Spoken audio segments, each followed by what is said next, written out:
Hi, this is Steve. Let's take a look at how easy it is to retire fixed assets from Dynamics GP. I've shown you before how to set up a new asset and how to depreciate that, but let's take a look at retirement. It's really quite easy to do. To retire an asset, I'll go to the financial area page, down to fixed assets, and then to retire. What I'm going to do is I'll look up the item that I want to retire, and we'll scroll down here and let's pick this one right here. And I'm going to pick the retirement date and retirement type. Now I've got different options here. This is going to be a sale because I'm going to sell it to somebody. And I can identify or define a retirement code for this. These are all user defined. I'll select sold here.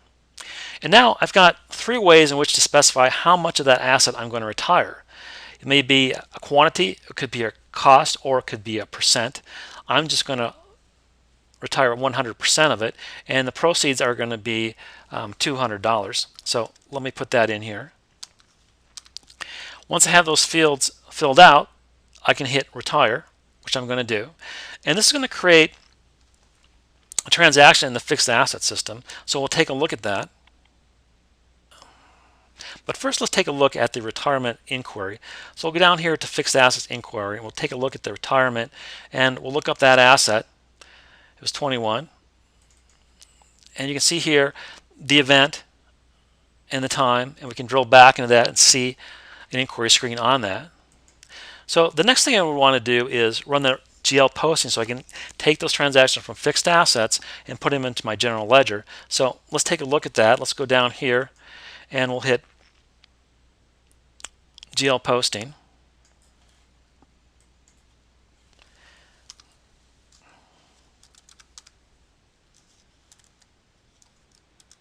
I'm going to make it as the end of December, and let's put a December date on it. So I'm going to run this process, and this is the standard process that you run to get transactions out of fixed assets into the general ledger. So let's just take a look at that. We're going to run this screen here, and we'll see this is a standard report, and there it is. It's taking the it's retiring the asset. You can see here I said I sold it for $200. So what I would it's going to put that amount into a cash expense account. I can go back later and record a deposit for that amount in my financial banking system. So let's X out of that. And now let's take a look at the transaction as it looks in General Ledger. So scroll up here and we'll take a look at it.